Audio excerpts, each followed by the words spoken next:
Radio Tehran, শুরু হচ্ছে বিশ্ব সংবাদ।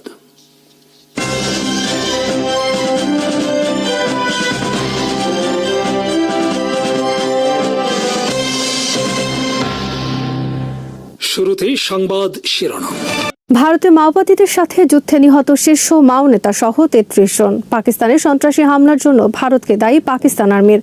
ভারত পাকিস্তান যুদ্ধ নিয়ে সামাজিক মাধ্যমে পোস্ট দেয় ভারতে গ্রেফতার বিশ্ববিদ্যালয় শিক্ষক আলী খানকে। কুরস্ক সফরে পুতিন, গোটা গাজা দখলের ঘোষণা নেতানিয়াহুর। বুধবার নিহত ৮২ ফিলিস্তিনি। ভারতের ছত্তিশগড়ে বুধবার তীব্র সংঘর্ষের ঘটনা ঘটেছে ভারতীয় নিরাপত্তা বাহিনী ও মাওবাদী যোদ্ধাদের মধ্যে। এতে নিহত হয়েছেন মাওবাদী শীর্ষ নেতা নামবালা কেশব রাও সহ কমপক্ষে ৩১ জন মাও যোদ্ধা। ভারতীয় গণমাধ্যমের খবর অনুসারে সশস্ত্র যুদ্ধে নিহত হয়েছেন নিরাপত্তা বাহিনীর ও কমপক্ষে ২ সেনা। ছত্তিশগড়ের নারায়ণপুর জেলায় বুধবার সকালে ভারতীয় নিরাপত্তা বাহিনী ও মাওবাদী যোদ্ধাদের মধ্যে কয়েক ঘণ্টা ধরে যুদ্ধ চলে।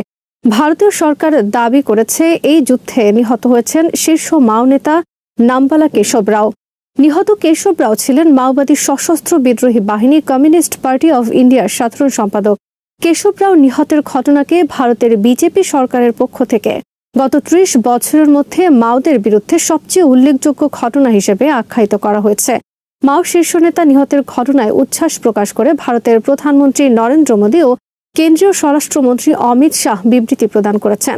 নিরাপত্তা বাহিনীর পক্ষ থেকে বলা হয়েছে, নারায়ণপুরে মাওবাদী একটি ঘাঁটিতে একজন শীর্ষ মাও নেতা অবস্থান করছে বলে জানতে পারে তারা। এরপর ছত্তিশগড় তেলেঙ্গানা সীমান্তে নারায়ণপুর, বিজাপুর, দান্তেওয়াড়া ও কোন্ডাগাঁও জেলা সহ বিভিন্ন এলাকায় অভিযান চালানো হয়। নারায়ণপুরে অবুঝামাদের একটি ঘাঁটিতে আক্রমণের সময় যুদ্ধে নিহত হয়েছেন কেশব রাও। কেশব রাও ২০১৭ সাল থেকে সাধারণ সম্পাদক হিসেবে মাওবাদী দলের নেতৃত্ব দিয়ে আসছিলেন এবং এই সময় দলটি দুর্ধর্ষ হয়ে ওঠে তার নেতৃত্বে। পরিচালিত হয় ভারতীয় নিরাপত্তা বাহিনীর বিরুদ্ধে রক্তক্ষয়ী অনেক অভিযান। কেশব রাওয়ের জন্ম ১৯৫৫ সালে ভারতের অন্ধ্রপ্রদেশে। তিনি ছিলেন ভারতের জাতীয় পর্যায়ের একজন ভলিবল খেলোয়াড় এবং শিক্ষা জীবনের কৃতী ছাত্র হিসেবে বিটেক ডিগ্রিধারী। মার্ক্সপন্থী কমিউনিস্ট পার্টি অফ ইন্ডিয়া ভারতের নিষিদ্ধ ঘোষিত একটি রাজনৈতিক দল, যারা মাওবাদী বা নকশালপন্থী হিসেবে পরিচিত। তাদের লক্ষ্য সশস্ত্র যুদ্ধের মাধ্যমে ভারতের কেন্দ্রীয় সরকার উৎখাত করে ক্ষমতা দখল করা। মাওবাদীদের মতে ভারতের শাসন ব্যবস্থা উপনিবেশিক, সামন্তবাদী, সাম্রাজ্যবাদী এবং সর্বোপরি শোষণমূলক। তাই চীনা নেতা মেও সেতংয়ের মতো তারা সশস্ত্র যুদ্ধের মাধ্যমে ভারতের কেন্দ্রীয় সরকারকে উৎখাতের লক্ষ্যে গত ৬ দশক ধরে যুদ্ধ করে আসছে। ভারতের বর্তমান বিজেপি সরকারের লক্ষ্য ২০২৬ সালের মার্চ মাসের মধ্যে ভারতকে মাওবাদ মুক্ত করা। সে লক্ষ্যে গত বছর থেকে মাওবাদী বিরোধী ব্যাপক অভিযান চালিয়ে আসছে ভারতের কেন্দ্রীয় নিরাপত্তা বাহিনীর নেতৃত্বে। ১৯৬৭ সালে ভারতের পশ্চিমবঙ্গ জেলার শিলিগুড়ি জেলার সীমান্তবর্তী নকশালবাড়ি গ্রামে যোদ্ধাদের অত্যাচারের বিরুদ্ধে বড় ধরনের কৃষক বিদ্রোহ ঘটে। এরপর থেকে ভারতের অন্যান্য অঞ্চলেও দ্রুত ছড়িয়ে পড়ে নকশালবাড়ির এই কৃষক বিদ্রোহ। এই আন্দোলনে তখন সমর্থন দেয় কমিউনিস্ট পার্টি অফ ইন্ডিয়া এবং এর নেতা চারু মজুমদার। সেই থেকে ভারতের চীনাপন্থী বামপন্থীরা নকশালি বা মাওবাদী নামে পরিচিতি পায়। জল, জমি, জঙ্গল এই ৩ দাবিকে ঘিরে দ্রুত মাওবাদীদের সশস্ত্র বিদ্রোহ পূর্ব ভারত থেকে গোটা মধ্য ভারতে ছড়িয়ে পড়ে। ২০০০ সালের পর থেকে ভারতে ব্যাপক আকারে ছড়িয়ে পড়ে কমিউনিস্ট পার্টি অফ ইন্ডিয়ার নেতৃত্বে সশস্ত্র মাওবাদী আন্দোলন। এক পর্যায়ে ভারতের ১০টি রাজ্যের ১৮০টি জেলায় বিস্তার লাভ করে সশস্ত্র এই আন্দোলন। বর্তমানে ভারতের উত্তর পূর্ব থেকে দক্ষিণ পশ্চিম পর্যন্ত বিস্তৃত মাওবাদী অধ্যুষিত এলাকা রেড করিডোর নামেও পরিচিত। ভারতের বিভিন্ন অঞ্চলে দ্রুত মাওবাদী সশস্ত্র বিদ্রোহী বিস্তারের কারণ রাষ্ট্রীয় শোষণ, বৈষম্য, অবিচার আর উন্নয়নের নামে বিভিন্ন উপজাতি সহ পাহাড়ি লোকজনকে তাদের বসত ভিটা থেকে উচ্ছেদ এবং ভূমিহীনদের মধ্যে ভূমির সঠিক বরাদ্দ না দেওয়া। এছাড়া রয়েছে জমি দখল, বন উজাড় এবং পুলিশি নির্যাতন সহ আরও অনেক রাষ্ট্রীয় অত্যাচার। ২০০৯ সালে ভারত মাওপন্থী কমিউনিস্ট পার্টি অফ ইন্ডিয়াকে নিষিদ্ধ সংগঠন হিসেবে ঘোষণা করে এবং মাওবাদীদের বিরুদ্ধে ঘোষণা করে অপারেশন গ্রিন হান্ট। ২০১৪ সাল পর্যন্ত চলা এই অপারেশনই ছিল মাও বিরোধীর সবচেয়ে বড় অপারেশন। ভারতের প্রাচীন রাজনৈতিক দল কমিউনিস্ট পার্টি অফ ইন্ডিয়ার জন্ম ১৯২৫ সালে। চারু মজুমদারের নেতৃত্বে দলটি ১৯৬৭ সালে নকশালবাড়ি আন্দোলনকে সমর্থন দেওয়ার পর ১৯৬৯ সালে গঠন করা হয় কমিউনিস্ট পার্টি অফ ইন্ডিয়া মার্ক্সবাদ লেনিনবাদ। এরপর চারু মজুমদারের নেতৃত্বে শুরু হয় ভারতীয় কেন্দ্রীয় সরকারের বিরুদ্ধে তাদের সশস্ত্র যুদ্ধ। ভারতের মাওবাদ বিশ্বের তৃতীয় বৃহত্তম সশস্ত্র সংগঠন। মাওবাদীদের হামলায় ভারতে প্রতি 3 দিনে নিহত হয় একজন ভারতীয় সেনা অথবা পুলিশ। মাওবাদ ভারতের জন্য একটি বড় রাজনৈতিক ও নিরাপত্তা সংকট তৈরি করেছে অনেকদিন ধরে। পাকিস্তানের বেলুচিস্তানে বুধবার সন্ত্রাসী হামলায় নিহত হয়েছে কমপক্ষে 5 জন। বেলুচিস্তানের কোয়েটার খুজদারে একটি স্কুল বাসে ঘটে এই সন্ত্রাসী হামলা। এই ঘটনায় পাকিস্তান ভারতকে দায়ী করেছে। পাকিস্তান আর্মির জনসংযোগ বিভাগ ISPR এর বিবৃতিতে বলা হয়েছে, অপারেশন বুনিয়ানুন মারসুস এর কাছে পরাজয়ের প্রতিশোধ নিতে ভারত এখন পাকিস্তানের অভ্যন্তরে সন্ত্রাসী হামলা পরিচালনা করছে। তারা পাকিস্তান বিরোধী সন্ত্রাসী গ্রুপকে মদত দিচ্ছে। পরাজিত ভারত এখন সন্ত্রাসী গ্রুপের মাধ্যমে পাকিস্তানের বিরুদ্ধে প্রক্সি যুদ্ধের কৌশল গ্রহণ করেছে। নয়াদিল্লি পাকিস্তান আর্মির এই অভিযোগ অস্বীকার করেছে। বুধবারের এই সন্ত্রাসী হামলার পর কোয়েটা সফর করেছেন পাকিস্তানের প্রধানমন্ত্রী শাহবাজ শরীফ এবং ফিল্ড মার্শাল আসিম মুনির। এ সময় হামলায় গুরুতর আহতদের দেখতে হাসপাতালে যান তারা। শাহবাজ শরীফ এবং আসিম মুনির উভয়ে পাকিস্তানে বিদেশি মদত পুষ্ট সন্ত্রাস দমনের অঙ্গীকার করেছেন। ভারতের বিরুদ্ধে যুদ্ধে বীরত্ব প্রদর্শনের জন্য ফিল্ড মার্শাল পদ দেওয়া হয়েছে পাকিস্তান সেনাপ্রধান জেনারেল আসিম মুনিরকে। এর আগে পাকিস্তানের একমাত্র ফিল্ড মার্শাল ছিলেন general Ayub Khan. Field marshal হল আর্মির সর্বোচ্চ পদ, যা 5 তারকা সম্পন্ন। সাধারণত যুদ্ধের সময় শত্রুর বিরুদ্ধে অসামান্য বীরত্ব এবং যুদ্ধ জয়ের কারণে জেনারেলদের ফিল্ড মার্শাল পদে উন্নীত করা হয়ে থাকে। এদিকে পাকিস্তানের উত্তর ওয়াজিরিস্তানে গত 19 মে সন্ত্রাসী হামলায় নিহত হয়েছে কমপক্ষে 5 জন। এ ঘটনার তদন্ত শেষে বুধবার পাকিস্তান আর্মির পক্ষ থেকে বলা হয়েছে, ভারতপন্থী ফিতনা আল খারিজ নামক সন্ত্রাসী গোষ্ঠী এই হামলা চালিয়েছে। ভারতীয় গোয়েন্দা সংস্থা এই সন্ত্রাসী গ্রুপটি পরিচালনা করছে বলে অভিযোগ করে পাকিস্তান আর্মির ISPR। মঙ্গলবার কুরস্ক সফর করেছেন রাশিয়ার প্রেসিডেন্ট ভ্লাদিমির পুতিন। বুধবার রাশিয়ার রাষ্ট্রীয় সংবাদ মাধ্যমে প্রচার করা হয়েছে এই সফরের খবর। গত এপ্রিল মাসে রাশিয়া কুরস্ক মুক্ত করার ঘোষণা দেয়। 2024 সালের 6 অগস্ট ইউক্রেন দখল করে নেয় রাশিয়ার কুরস্কের বিশাল এলাকা। দ্বিতীয় বিশ্বযুদ্ধের পর এটি ছিল রাশিয়ার অভ্যন্তরে কোনো বিদেশি রাষ্ট্রের হানা দেওয়ার ঘটনা।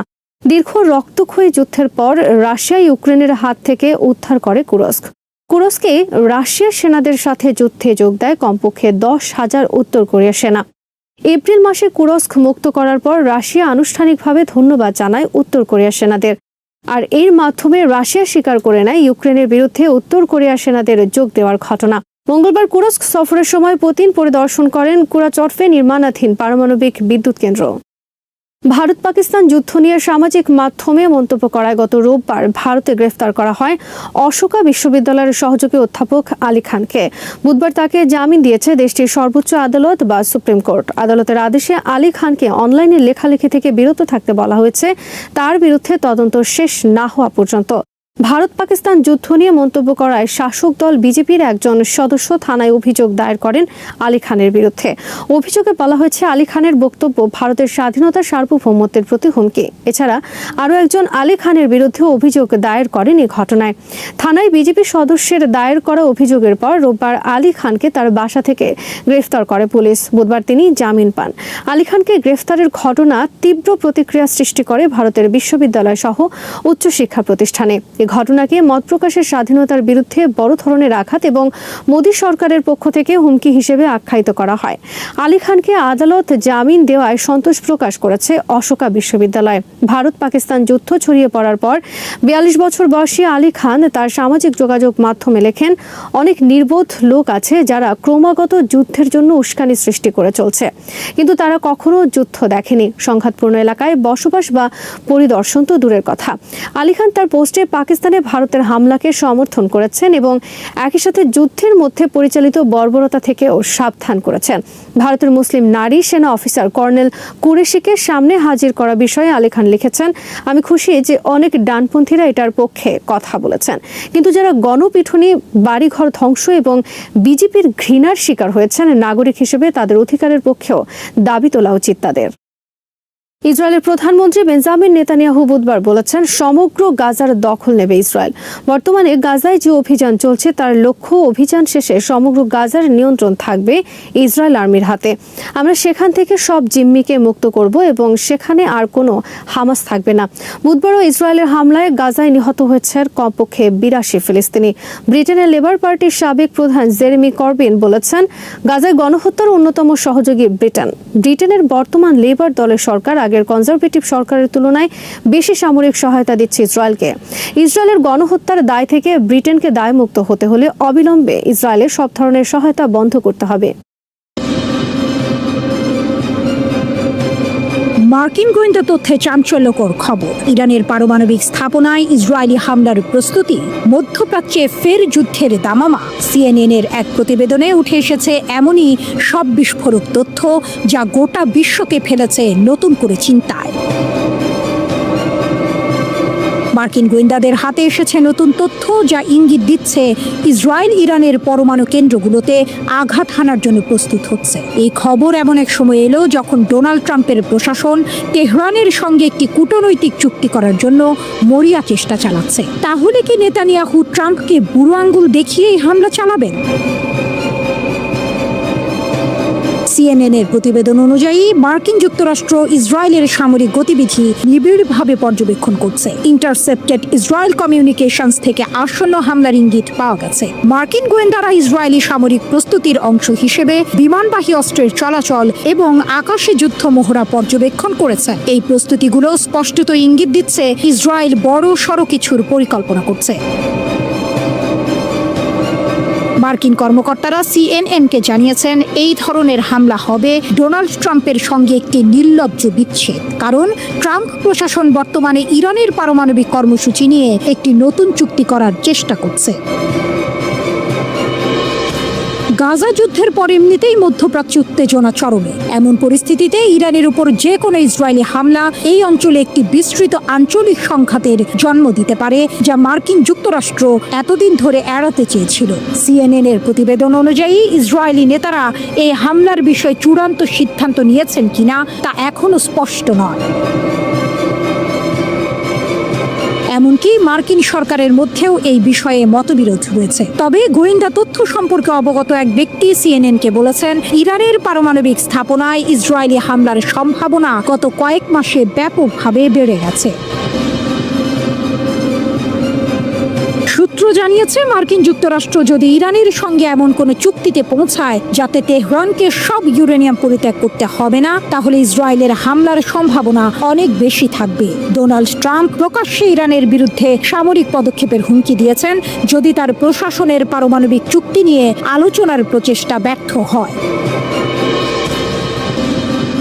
কিন্তু ইসরায়েল মনে করে মার্কিন সহায়তা ছাড়া ইরানের পারমাণবিক কর্মসূচি পুরোপুরি ধ্বংস করার ক্ষমতা তাদের নেই। এর জন্য প্রয়োজন মধ্য আকাশে জ্বালানি ভরা এবং ভূগর্ভস্থ স্থাপনাগুলোতে আঘাত হানার মতো শক্তিশালী বোমা। একজন মার্কিন কর্মকর্তা সিএনএনকে বলেছেন, যদি মার্কিন যুক্তরাষ্ট্র ইরানের সঙ্গে এমন একটি খারাপ চুক্তি নিয়ে আলোচনা করে যা ইসরায়েল মেনে নিতে পারে না, তাহলে ইসরায়েল নিজেরাই সামরিক পদক্ষেপ নেওয়ার জন্য প্রস্তুত থাকবে। ট্রাম্প যদি খারাপ চুক্তির জন্য মীমাংসা করতে চলেছেন, তাহলে ইসরায়েলের চুক্তিটি ভেঙে ফেলার চেষ্টা করার সম্ভাবনা বেশি। ইসরায়েলিরা এই বিষয়ে তাদের মনোভাব যুক্তরাষ্ট্রকে প্রকাশ্যে এবং ব্যক্তিগতভাবে উভয়ভাবেই জানিয়েছে। ইরানের সর্বোচ্চ ধর্মীয় নেতা আয়াতুল্লাহ আলী খামেনি সম্প্রতি মার্কিন যুক্তরাষ্ট্রের দাবিকে অতিরঞ্জিত ও অগ্রহণযোগ্য আখ্যা দিয়েছেন। তেহরানকে ইউরেনিয়াম সমৃদ্ধকরণ বন্ধ করতে হবে এমন মার্কিন দাবিকে তিনি কঠোর ভাষায় প্রত্যাখ্যান করেছেন। তিনি মার্কিন প্রশাসনের সঙ্গে নতুন পরমাণু চুক্তি আদৌ সফলতার মুখ দেখবে কিনা তা নিয়েও সন্দেহ প্রকাশ করেছেন। ইরান সবসময়ই তাদের পারমাণবিক কর্মসূচির শান্তিপূর্ণ ব্যবহারের উপর জোর দিয়েছে। তাদের সামরিক শক্তি উপেক্ষা করার মতো নয়। ভূগর্ভস্থ স্থাপনা, ক্ষেপণাস্ত্র সক্ষমতা এবং আঞ্চলিক মিত্রদের সমর্থন ইসরায়েলের জন্য বড় চ্যালেঞ্জ হতে পারে। ওয়াশিংটনে অবস্থিত ইসরায়েলি দূতাবাস বা ইসরায়েলি প্রধানমন্ত্রীর কার্যালয় তাৎক্ষণিকভাবে এই খবরের সত্যতা নিশ্চিত করেনি। রয়টার্সও এই খবরের সত্যতা নিশ্চিত হতে পারেনি। তবে এই প্রতিবেদন মধ্যপ্রাচ্যের ভূ রাজনৈতিক পরিস্থিতিকে আরো উত্তপ্ত করে তুলেছে। ইসরায়েলের এই সম্ভাব্য হামলা কি সত্যি মধ্যপ্রাচ্যে নতুন এক যুদ্ধের সূচনা করবে, নাকি কূটনৈতিক প্রচেষ্টা শেষ পর্যন্ত সফল হবে? ইরানের পারমাণবিক কর্মসূচি কিভাবে বিশ্ব কূটনীতিতে একটি সংকটে পরিণত হয়েছে? ইরানের পারমাণবিক কর্মসূচি গত 20 বছরেরও বেশি সময় ধরে বিশ্বব্যাপী আলোচনার কেন্দ্রবিন্দুতে রয়েছে। একের পর এক মার্কিন প্রেসিডেন্ট এলে ইরানের ওপর নানা নিষেধাজ্ঞা আরোপ হয়েছে, যার ফলে এই অঞ্চলে যুদ্ধের আশঙ্কা তৈরি হয়েছে। ইরান সবসময় বলে আসছে তাদের পারমাণবিক কর্মসূচি কেবল শান্তিপূর্ণ উদ্দেশ্যে, কিন্তু তারা ইউরেনিয়াম সমৃদ্ধ করার কাজ যেভাবে বাড়াচ্ছে তা পশ্চিমা দেশগুলোকে চিন্তিত করে তুলেছে। এতে করে ইসরায়েল এবং যুক্তরাষ্ট্র এমনকি সামরিক পদক্ষেপ নেওয়ার কথাও বলেছে। ইরান এই কর্মসূচি কখন ও কেন শুরু করেছিল? 1950-এর দশকে ইরানের তৎকালীন রাজা শাহ মোহাম্মদ রেজা পাহলভির সময়ে পারমাণবিক কর্মসূচি শুরু হয়। এটি ছিল যুক্তরাষ্ট্রের সহায়তায় চালানো একটি উদ্যোগ, যার মাধ্যমে মিত্র দেশগুলোতে শান্তিপূর্ণ পারমাণবিক শক্তির ব্যবহার বাড়ানো হতো। তখন আমেরিকা তেহরান বিশ্ববিদ্যালয়ে একটি গবেষণা চুল্লি তৈরি করতে ইরানকে সাহায্য করে। শাহ চেয়েছিলেন দেশের শহরগুলোতে পারমাণবিক শক্তির মাধ্যমে বিদ্যুৎ সরবরাহ করা হোক এবং একই সাথে ইরানের বৈজ্ঞানিক মর্যাদাও বাড়ুক। 1970-এর দশকে ইরান ফ্রান্স ও পশ্চিম জার্মানির সঙ্গে বেশ কয়েকটি পারমাণবিক চুল্লি তৈরির চুক্তি করে। আমেরিকাও তখন ইরানকে ইউরেনিয়াম সমৃদ্ধ করা ও পুনর্প্রক্রিয়াকরণের অনুমতি দেয়। এই প্রযুক্তি খুবই সংবেদনশীল, কারণ এটি পারমাণবিক বিদ্যুৎ চুল্লি বা অস্ত্র উভয়ের জন্যই জ্বালানি তৈরি করতে পারে। তখন পশ্চিমা দেশগুলো ইরানকে বিশ্বাসযোগ্য মিত্র হিসেবে দেখত, তাই এই কর্মসূচি নিয়ে তেমন সমালোচনা ছিল না। কিন্তু 1979 সালে ইসলামী বিপ্লব ঘটার পর পুরো চিত্র পাল্টে যায়। ইসলামী বিপ্লবের পর কি হয়? শাহকে সরিয়ে দিয়ে যখন রুহুল্লাহ খোমেনি ইসলামিক প্রজাতন্ত্র গঠন করলেন, তখন ইরানের বেশিরভাগ পারমাণবিক কাজ বন্ধ হয়ে যায়। বিদেশি দেশগুলো সহযোগিতা বন্ধ করে দেয়, অনেক স্থাপনা পরিত্যক্ত হয় বা অসম্পূর্ণ থেকে যায়। নতুন নেতৃত্ব তখন পারমাণবিক কর্মসূচিকে গুরুত্ব দেয়নি, কারণ তারা পশ্চিমাদের প্রভাব নিয়ে চিন্তিত ছিল এবং ইরাকের সঙ্গে যুদ্ধও চলছিল। কিন্তু 1980-এর দশকের শেষ এবং 1990-এর দশকের শুরুতে ইরান আবার পারমাণবিক কর্মসূচি শুরু করে। তারা রাশিয়া ও পাকিস্তানের সঙ্গে চুক্তি করে এবং নাতানজ ও আরাকের মতো স্থানে কাজ বাড়াতে থাকে। কিছু কাজ গোপনে চলায় বিশ্ব জুড়ে সন্দেহ তৈরি হয়। আন্তর্জাতিক আণবিক শক্তি সংস্থা IAEA এসব কাজ সম্পর্কে শুরুতে জানতো না, ফলে ইরান কেবল বিদ্যুৎ উৎপাদনের জন্য কাজ করছে কিনা এই প্রশ্ন উঠতে থাকে। পারমাণবিক অচলাবস্থার পেছনে কি ঘটেছিল? 2002 সালে ইরানের একটি বিরোধী রাজনৈতিক দল ন্যাশনাল কাউন্সিল অফ রেজিস্ট্যান্স প্রকাশ করে যে নাতানজ ও আরাকে দুটি গোপন পারমাণবিক স্থাপনা রয়েছে। এতে পশ্চিমা গোয়েন্দা সংস্থাগুলো হতবাক হয় এবং জাতিসংঘের IAEA তদন্ত শুরু করে। পরিদর্শনে দেখা যায় ইরান এমন কিছু পরীক্ষা চালিয়েছে যা পারমাণবিক অস্ত্র তৈরিতে কাজে লাগে, যেমন উচ্চ বিস্ফোরক পরীক্ষা ও ক্ষেপণাস্ত্রের ওয়ারহেড ডিজাইন করা। ইরান দাবি করে তারা কেবল পারমাণবিক বিদ্যুৎ তৈরি করতে চায়, বোমা নয়। কিন্তু যেহেতু তারা এই কাজগুলো গোপন রেখেছিল, এটি পারমাণবিক অস্ত্র না ছড়ানোর চুক্তির শর্ত লঙ্ঘন করে। এর পাল্টা হিসেবে জাতিসংঘের নিরাপত্তা পরিষদ একাধিক প্রস্তাব গ্রহণ করে এবং ইরানকে ইউরেনিয়াম সমৃদ্ধকরণ বন্ধ করার নির্দেশ দেয়। ইরানের প্রতিরক্ষা, জ্বালানি এবং ব্যাংক খাতের ওপর নিষেধাজ্ঞা আরোপ করা হয়। এর পরের দশকে এই উত্তেজনা আরও বেড়ে যায়। 2015 সালের পারমাণবিক চুক্তির লক্ষ্য কি ছিল? দীর্ঘ আলোচনার পর ইরান এবং বিশ্বের 6টি বড় শক্তি যুক্তরাষ্ট্র, যুক্তরাজ্য, ফ্রান্স, জার্মানি, রাশিয়া ও চীন 2015 সালে যৌথ ব্যাপক কর্মপরিকল্পনা বা JCPOA-তে চুক্তি করে। যুক্তরাষ্ট্র কেন চুক্তি থেকে সরে গেল? 2018 সালের মে মাসে মার্কিন প্রেসিডেন্ট ডোনাল্ড ট্রাম্প ঘোষণা করেন চুক্তিটি ইরানকে ক্ষেপণাস্ত্র কর্মসূচি ও মধ্যপ্রাচ্যের সশস্ত্র গোষ্ঠীগুলোর প্রতি সমর্থন বন্ধ করাতে ব্যর্থ হয়েছে। তাই তিনি এই চুক্তিকে ভুল বলে আখ্যা দেন এবং ইরানের ওপর কড়া নিষেধাজ্ঞা আরোপ করেন। তার কথায় এটাই ছিল সর্বোচ্চ চাপ কৌশল, যার মাধ্যমে ইরানকে আরও কড়া শর্তে রাজি করানো হবে। ট্রাম্প বলেন, আমি যদি ইরানের জায়গায় থাকতাম আমিও হয়তো নতুন চুক্তিতে রাজি হতাম না, কিন্তু বাস্তবে একসময় তারা নতুন ও স্থায়ী চুক্তিতে যেতে চাইবে। IAEA নিশ্চিত করে যে 2018 সালের মে, অগস্ট ও নভেম্বর এবং 2019 সালের শুরু পর্যন্ত ইরান চুক্তির শর্ত মান্য করেছিল। কিন্তু জো বাইডেন নির্বাচিত হওয়ার পর এবং তার ক্ষমতা গ্রহণের আগেই 2021 সালের 4 জানুয়ারি ইরান তাদের ফর্দ স্থাপনায় আবার 20% ইউরেনিয়াম সমৃদ্ধকরণ শুরু করে। তারা IAEA কে স্থাপনা পরিদর্শনে বাধা দেয় এবং এপ্রিল থেকে 60% পর্যন্ত সমৃদ্ধ ইউরেনিয়াম উৎপাদন শুরু করে, যা চুক্তির 3.67% সীমা থেকে অনেক বেশি। IAEA বলছে এখন ইরানের কাছে চুক্তির সীমার চেয়েও বেশি পরিমাণ 60% বিশুদ্ধতায় সমৃদ্ধ ইউরেনিয়াম রয়েছে। বাইডেন প্রশাসন ট্রাম্পের চুক্তি থেকে সরে যাওয়াকেই দায়ী করে, কিন্তু ট্রাম্পের শেষ সময়ে ইরান বড় কোনো চুক্তি লঙ্ঘন করেনি।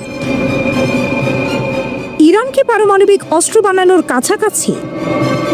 মার্কিন গোয়েন্দা সংস্থাগুলোর ধারণা, এখন যদি ইরান চায় তাহলে কয়েক সপ্তাহের মধ্যেই পারমাণবিক বোমা তৈরির মতো ইউরেনিয়াম তৈরি করতে পারবে। সম্প্রতি এক টিভি সাক্ষাৎকারে ইরানের সর্বোচ্চ নেতার উপদেষ্টা আলী লারিজানি বলেন, আপনারা যদি ইরানকে চাপে ফেলেন তাহলে তারা হয়তো পারমাণবিক অস্ত্র বানানোর পথ বেছে নিতে বাধ্য হবে, কারণ নিজেদের রক্ষা করা তাদের দায়িত্ব।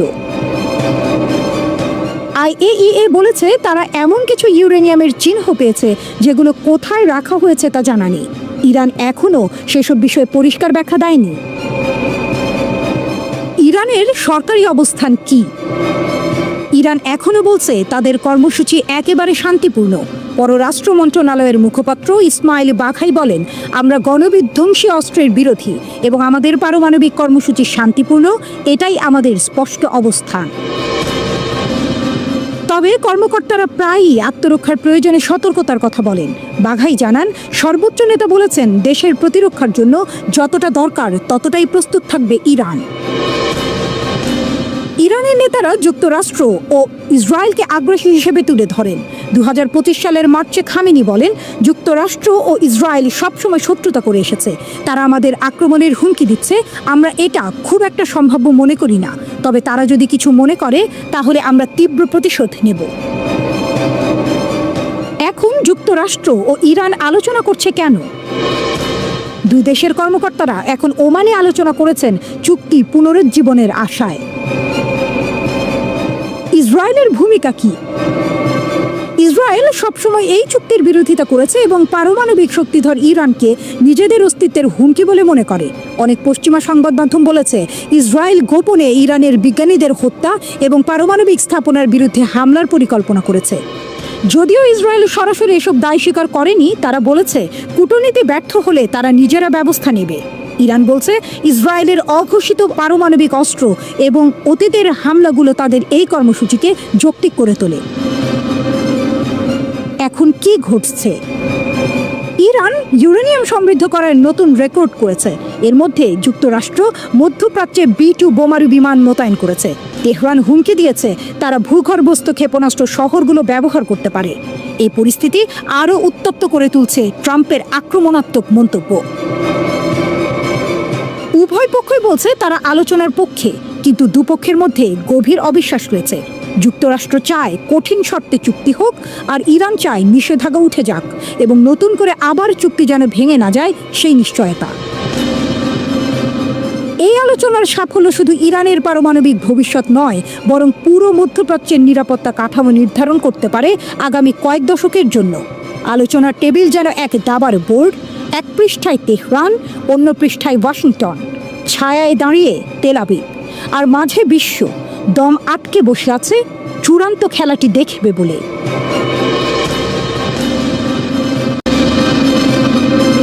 আন্তর্জাতিক পারমাণবিক শক্তি সংস্থা IAEA সম্প্রতি এক চাঞ্চল্যকর তথ্য প্রকাশ করেছে। সংস্থার মতে ইরান এখন পারমাণবিক বোমা তৈরির খুব কাছাকাছি পৌঁছে গেছে। এ খবর শোনার পর মধ্যপ্রাচ্য সহ পশ্চিমা বিশ্বে উত্তেজনার সৃষ্টি হয়েছে। প্রশ্ন উঠছে, ইরান কি সত্যি পারমাণবিক শক্তিধর দেশে পরিণত হলো? সৌদি আরবের পর মধ্যপ্রাচ্যের দ্বিতীয় বৃহত্তম দেশ ইরান। দেশটির শক্তি শুধু তার আয়তনের কারণে নয়, বরং তাদের অদম্য আত্মবিশ্বাসের কারণে।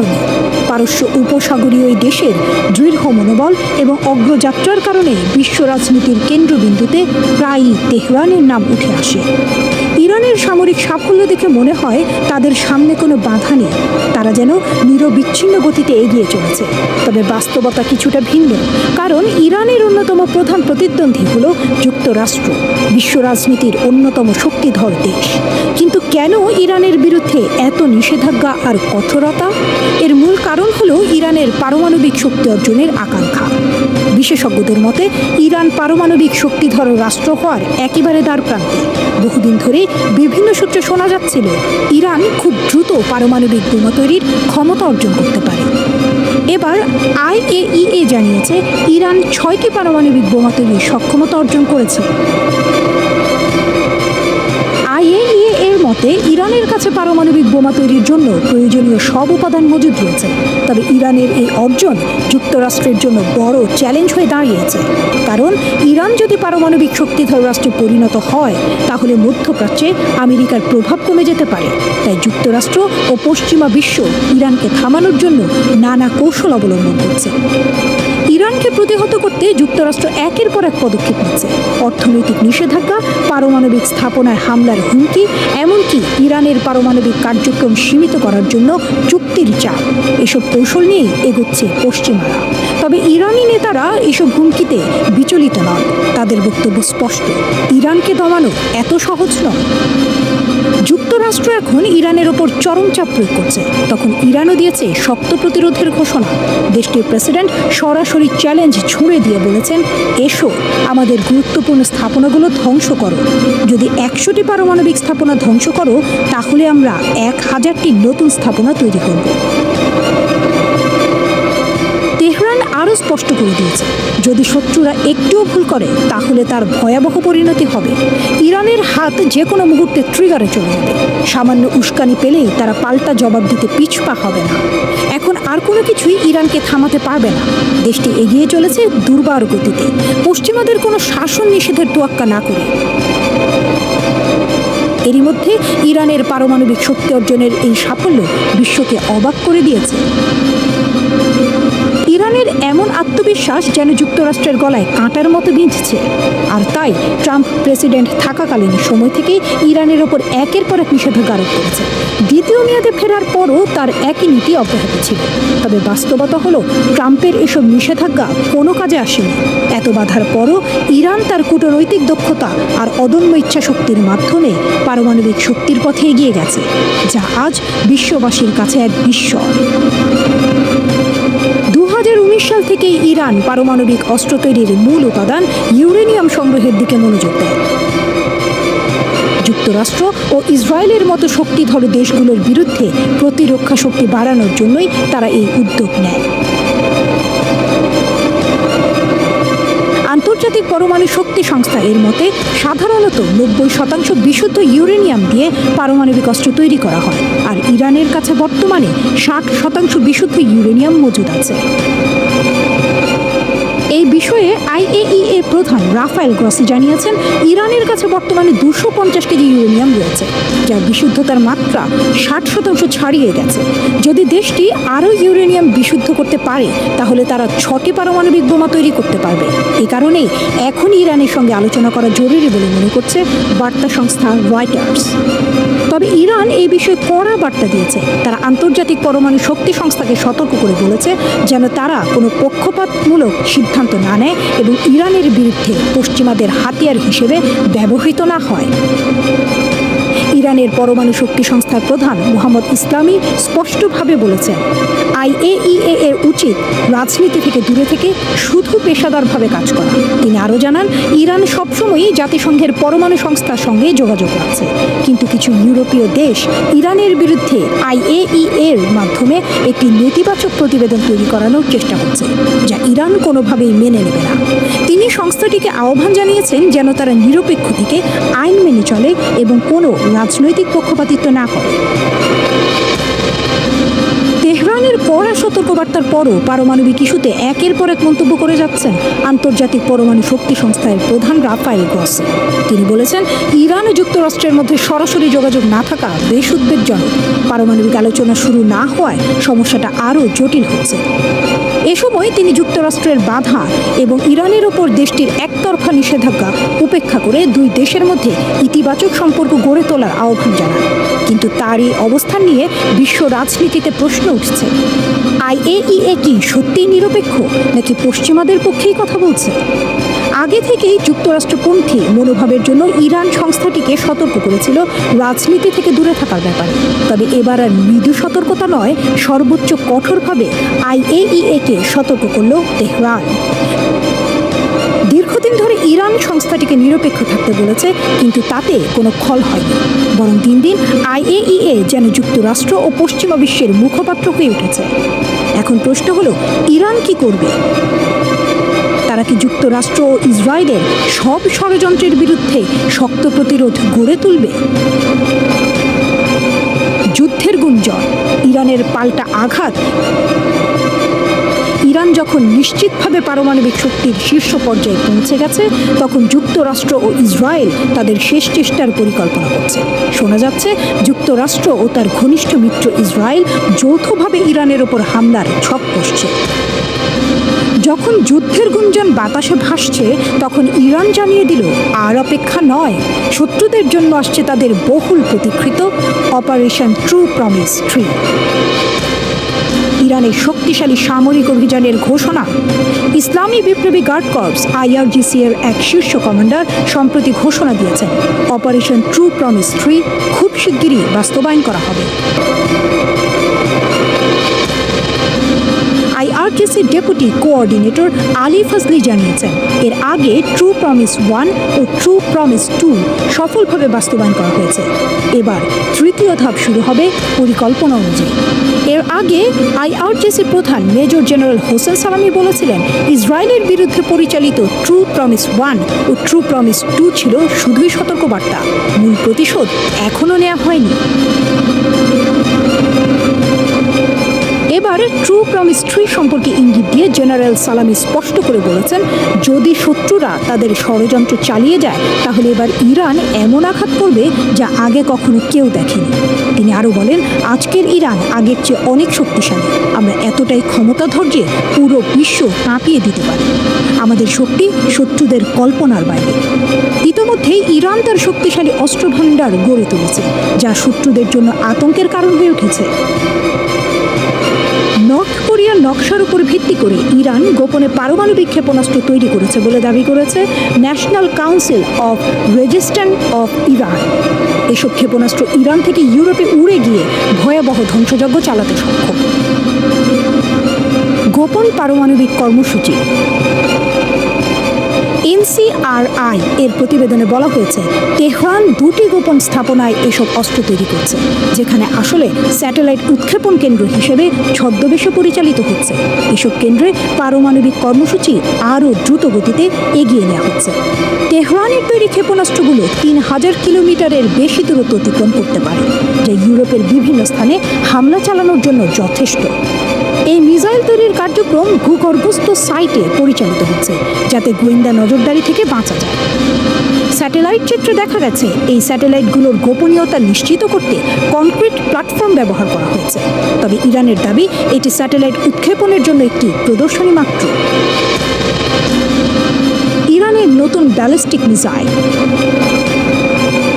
সম্প্রতি ইরান তাদের নতুন ব্যালিস্টিক মিসাইল এতেমাদ উন্মোচন করেছে, যা 1700 কিলোমিটার দূরের লক্ষ্যবস্তুতে আঘাত হানতে সক্ষম।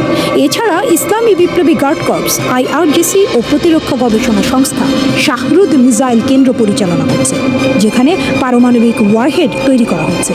এই ওয়ারহেড গাহেম 100 ক্ষেপণাস্ত্রে সংযোজন করা হবে, যা আরও উন্নত মারাত্মক ধ্বংসযোগ্য চালাতে সক্ষম। NCRI এর দাবি, IRGC আগামী কয়েক মাসের মধ্যে উন্নত গাহেম 100 রকেটের পরীক্ষা চালানোর পরিকল্পনা করছে। ইরানের গোপন পরীক্ষাগার। দ্বিতীয় পরীক্ষামূলক কেন্দ্রটি সেমনান শহরের দক্ষিণ পূর্বে, যা 2005 সাল থেকে সম্প্রসারিত হচ্ছে। এখানে সিমোর ক্ষেপণাস্ত্রের উন্নয়ন চলছে, যা উত্তর কোরিয়ার নকশার ভিত্তিতে তৈরি। NCRI আরও দাবি করেছে ইরান তার গোপন কর্মসূচিকে মহাকাশ গবেষণা কর্মসূচির সঙ্গে যুক্ত করেছে, যাতে আন্তর্জাতিক সম্প্রদায় সহজে সন্দেহ করতে না পারে। এই লক্ষ্যে খামেনি স্পেস লঞ্চ টার্মিনাল প্রতিষ্ঠা করা হয়েছে। রাশিয়া ও চীনের সঙ্গে জোট। এদিকে ইরানের প্রেসিডেন্ট মাসুদ পেজেশকিয়ান বলেছেন, আমরা রাশিয়া ও চীনের সঙ্গে সম্পর্ক আরও শক্তিশালী করব। আমেরিকার একতরফা ও স্বৈরাচারী নীতির বিরুদ্ধে আমরা প্রতিরোধ গড়ে তুলতে প্রস্তুত। সম্প্রতি রাশিয়ার সঙ্গে 20 বছরের কৌশলগত প্রতিরক্ষা চুক্তি স্বাক্ষর করেছে ইরান। প্রথমবারের মতো ক্রেমলিন সফরে গিয়ে প্রেসিডেন্ট পেজেশকিয়ান রাশিয়ার সঙ্গে প্রতিরক্ষা চুক্তিতে স্বাক্ষর করেন। সামরিক মহড়া ও ট্রু প্রমিস 3। ইরান একটার পর একটা সামরিক মহড়া চালিয়ে যাচ্ছে। তারা নতুন নতুন ক্ষেপণাস্ত্র পরীক্ষা করছে ও নিজেদের পারমাণবিক শক্তি আরও শক্তিশালী করছে। এখন প্রশ্ন উঠছে, ইরান কি বহুল আলোচিত অপারেশন ট্রু প্রমিস 3 এর মাধ্যমে তার পারমাণবিক শক্তিমত্তার জানান দিতে যাচ্ছে? ইরান ও তার পারমাণবিক কর্মসূচি নিয়ে বিশ্ব রাজনীতিতে আলোচনা বহু পুরনো। একদিকে চিরশত্রু ইসরায়েল, অন্যদিকে যুক্তরাষ্ট্রের কঠোর নিষেধাজ্ঞা। এসব উপেক্ষা করে ইরান নিজেদের সামরিক ও পারমাণবিক শক্তিকে আরও এগিয়ে নিচ্ছে। আজকের ইরান আগের চেয়ে অনেক বেশি অপ্রতিরোধ এবং তাদের সাম্প্রতিক পারমাণবিক কার্যক্রমে তার সবচেয়ে বড় প্রমাণ। যুক্তরাষ্ট্রের রাজধানী ওয়াশিংটন ডিসিতে ক্যাপিটাল জুইশ মিউজিয়ামের বাইরে একটি অনুষ্ঠান চলাকালে গুলিতে ইসরায়েলি দূতাবাসের 2 কর্মী নিহত হয়েছেন। স্থানীয় সময় বুধবার রাতের ওই ঘটনায় এক সন্দেহভাজন ব্যক্তিকে আটক করা হয়েছে বলে কর্মকর্তারা সংবাদ মাধ্যমকে জানিয়েছেন।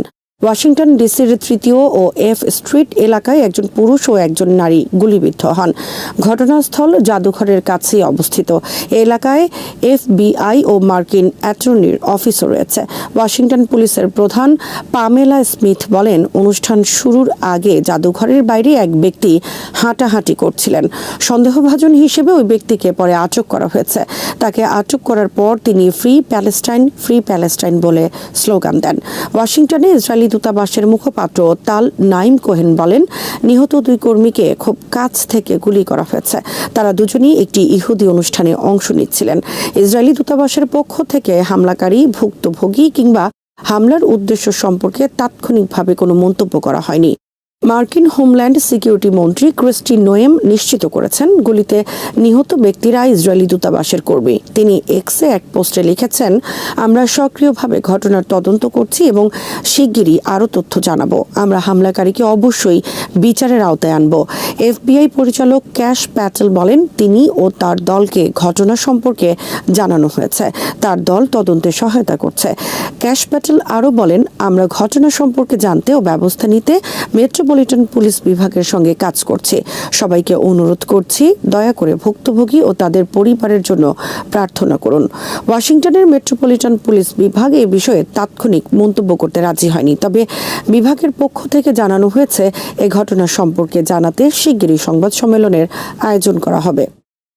ফিলিস্তিনের অধিকৃত পশ্চিম তীরে বিদেশি কূটনীতিকদের লক্ষ্য করে ইসরায়েলি বাহিনী গুলিবর্ষণ করেছে।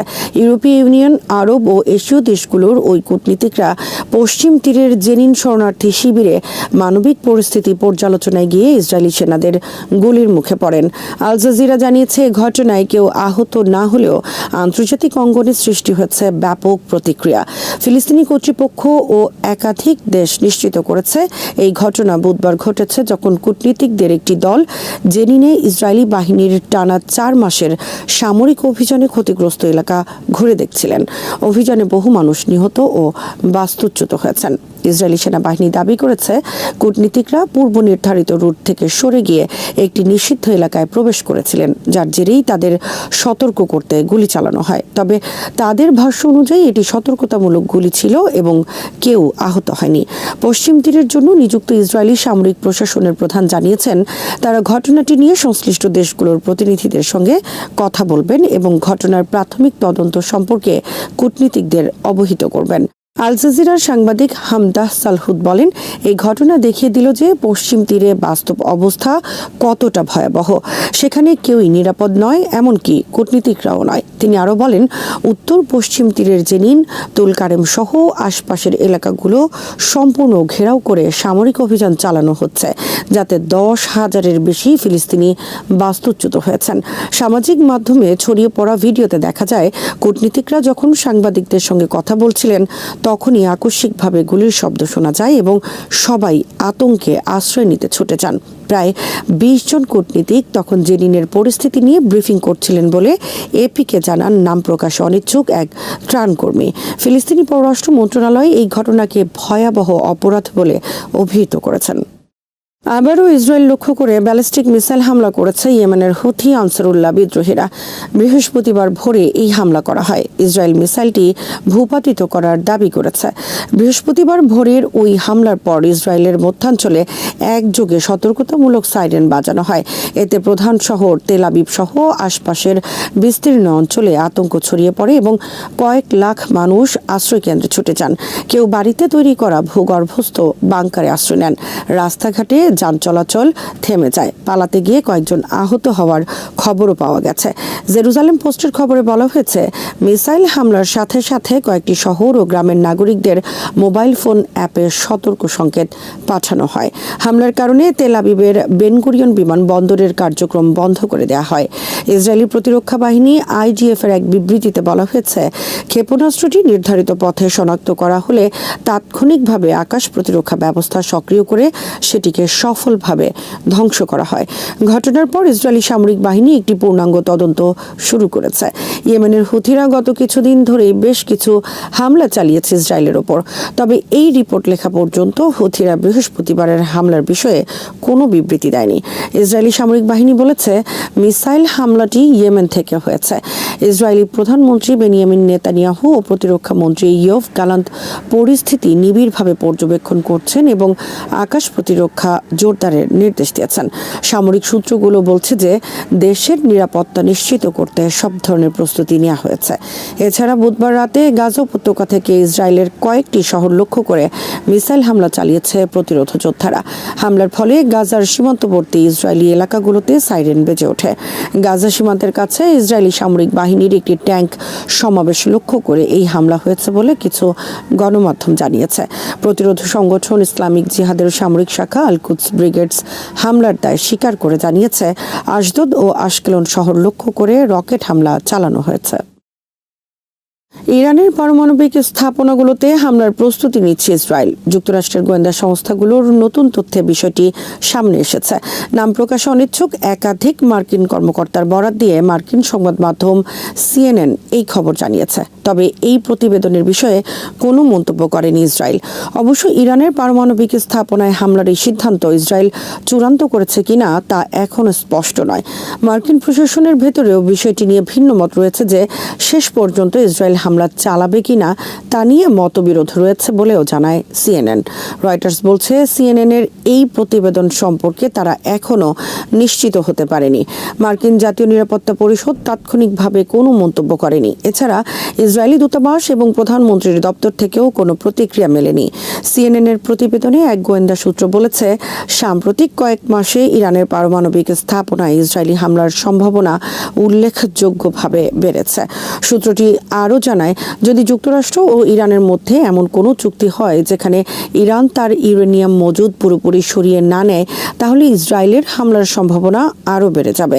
CNN এর রিপোর্ট অনুযায়ী গোয়েন্দা তথ্য সংগ্রহ করা হয়েছে ইসরায়েলের উচ্চ পর্যায়ের নেতাদের ব্যক্তিগত ও প্রকাশ্য বক্তব্য, ইসরায়েলের সামরিক যোগাযোগ, গোয়েন্দা নজরদারি এবং সামরিক প্রস্তুতি পর্যবেক্ষণের মাধ্যমে। দুই মার্কিন সূত্রের বরাতে CNN জানায়, ইসরায়েলের যেসব সামরিক তৎপরতা লক্ষ্য করা গেছে তার মধ্যে রয়েছে বিমান হামলার জন্য গোলাবারুদ প্রস্তুত করা এবং সাম্প্রতিক একটি বিমান মহড়া সম্পন্ন করা, যা ইসরায়েল বড় ধরনের হামলার প্রস্তুতি নিচ্ছে বলে ইঙ্গিত দেয়।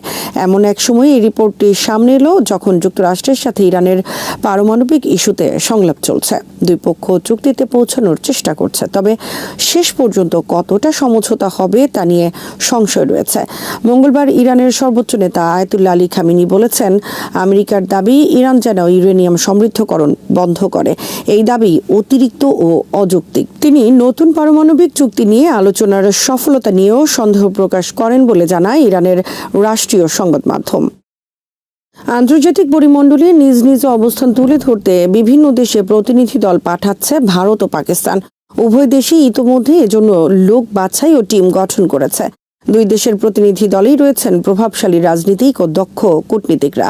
পাকিস্তানের ইংরেজি দৈনিক দ্য ডনের খবরে বলা হয়েছে, ভারতের সঙ্গে পাকিস্তানের সাম্প্রতিক সামরিক উত্তেজনা ও পাল্টা হামলা নিয়ে ভারতীয় প্রচারণার বিষয়ে বিশ্বকে জানানোর লক্ষ্যে পাকিস্তানের প্রধানমন্ত্রী শাহবাজ শরীফ বিভিন্ন দেশে উচ্চ পর্যায়ের একটি কূটনৈতিক প্রতিনিধি দল পাঠানোর সিদ্ধান্ত নিয়েছেন। সাবেক পররাষ্ট্রমন্ত্রী ও পিপিপি নেতা বিলওয়াল ভুট্টো জারদারি নেতৃত্বাধীন এই প্রতিনিধি দলে রয়েছেন সাবেক পররাষ্ট্রমন্ত্রী হিনা রব্বানী খার সহ বেশ কয়েকজন প্রভাবশালী নেতা। বিশ্ব নেতাদের কাছে ভারতের আগ্রাসন ও আঞ্চলিক শান্তি বিনষ্টের চেষ্টার বিষয়ে পাকিস্তানের অবস্থান তুলে ধরার আগে বুধবার ইসলামাবাদে পররাষ্ট্র মন্ত্রণালয়ের প্রাথমিক আলোচনা শেষে সাংবাদিকদের সঙ্গে কথা বলেন বিলওয়াল ভুট্টো। এ সময় তিনি বলেন, ভারতের সাথে সাম্প্রতিক সামরিক উত্তেজনায় পাকিস্তানের শান্তিপূর্ণ অবস্থান তুলে ধরাই প্রতিনিধি দলের মূল উদ্দেশ্য। বিলওয়াল বলেন, কাশ্মীর বিবাদ কিংবা সন্ত্রাসবাদ যে কোনো উত্তেজনার মূল সংকটের সমাধান ছাড়া এই অঞ্চলে শান্তি আসতে পারে না। পাকিস্তান সবসময়ই শান্তি চায়। আন্তর্জাতিক পরিমণ্ডলে নিজেদের অবস্থান তুলে ধরতে এই ধরনের প্রচারণা চালানোর সিদ্ধান্ত নিয়েছে ভারত। বিশ্বের 33টি দেশে গিয়ে সন্ত্রাসবাদের বিরুদ্ধে দিল্লির লড়াইয়ের কথা জানানোর সিদ্ধান্ত নিয়েছে নরেন্দ্র মোদীর সরকার। আগামী রোববারের মধ্যে ভারতের 7টি প্রতিনিধি দল এসব দেশে গিয়ে দিল্লির অবস্থান তুলে ধরবে। 7টি প্রতিনিধি দলে বিভিন্ন রাজনৈতিক দলের এমপিরা আছেন। 3টি কমিটির নেতৃত্বে আছেন দেশটির বিরোধী দলীয় নেতারা। প্রতিনিধি দলগুলো মধ্যপ্রাচ্য, Europe, America, Latin America, Africa প্রভৃতি অঞ্চলে মোট 33টি দেশে নিজেদের অবস্থান তুলে ধরবে। আফগানিস্তানের শাসক গোষ্ঠী তালেবানের ওপর বিদেশি সন্ত্রাসী সংগঠনের তকমা রাখা হবে কিনা তা পর্যালোচনা করছে যুক্তরাষ্ট্র। মার্কিন পররাষ্ট্রমন্ত্রী মার্কো রুবিও কথা জানিয়েছেন। বুধবার ওয়াশিংটনের ক্যাপিটল হিলে প্রতিনিধি পরিষদের পররাষ্ট্র বিষয়ক কমিটির এক শুনানিতে রুবিও বলেন, আমি মনে করি তালেবানকে সন্ত্রাসী সংগঠন হিসেবে আখ্যা দেওয়ার বিষয়টি এখন আরও একবার পর্যালোচনার আওতায় রয়েছে। রুবিও এ মন্তব্য এমন এক সময় করলেন যখন একদিন আগেই মার্কিন প্রতিরক্ষা মন্ত্রী পিট হেগসেট 2021 সালের আগস্টে আফগানিস্তান থেকে যুক্তরাষ্ট্রের বিশৃঙ্খল সেনা প্রত্যাহার নিয়ে এক নিবিড় পর্যালোচনা করার নির্দেশ দেন। ওই আগস্টে দেশ ত্যাগে ইচ্ছুক আফগানদের উদ্ধারে অভিযান চালানোর সময় কাবুল বিমানবন্দরে আইএসের বোমা হামলায় 13 মার্কিন সেনা ও 150 জন আফগান নিহত হয়। 2020 সালের ফেব্রুয়ারি মাসে কাতারের দোহায় তালেবানদের সঙ্গে চুক্তি করেছিলেন ট্রাম্প। এটির লক্ষ্য ছিল আফগানিস্তানে 18 বছরের যুদ্ধের অবসান ঘটানো। পরে কয়েক মাসের মধ্যে প্রায় 4000 সৈন্য প্রত্যাহারের মাধ্যমে যুদ্ধ অবসানের কাজটি শুরু হয়। গত মঙ্গলবার এক স্মারকে প্রতিরক্ষা মন্ত্রী হেগসেট বলেন, ওই বিশৃঙ্খল সেনা প্রত্যাহার বিষয়ে 3 মাস ধরে মূল্যায়নের কাজ চালানোর পর এ ঘটনার জবাবদিহি নিশ্চিত করতে একটি বিস্তৃত পর্যালোচনার প্রয়োজন। যুক্তরাষ্ট্রের সাবেক প্রেসিডেন্ট জো বাইডেনের প্রশাসন আফগানিস্তান থেকে মার্কিন সেনা প্রত্যাহার কার্যক্রম পরিচালনা করেছিল। তারা ওই বিশৃঙ্খল সেনা প্রত্যাহার কার্যক্রমের জন্য পরিকল্পনার ঘাটতি ও ডোনাল্ড ট্রাম্প প্রশাসনের প্রথম মেয়াদে সৈন্য সংখ্যা হ্রাসকে দায়ী করে। তালেবানের সঙ্গে ট্রাম্প প্রশাসনের করা এক চুক্তির ভিত্তিতে আফগানিস্তান থেকে সেনা প্রত্যাহারের কাজটি ত্বরান্বিত করেছিল যুক্তরাষ্ট্র। শ্রোতা বন্ধুরা, বিশ্ব সংবাদে এই ছিল আমাদের সর্বশেষ আয়োজন। সঙ্গে থাকার জন্য আপনাদের সবাইকে অসংখ্য ধন্যবাদ।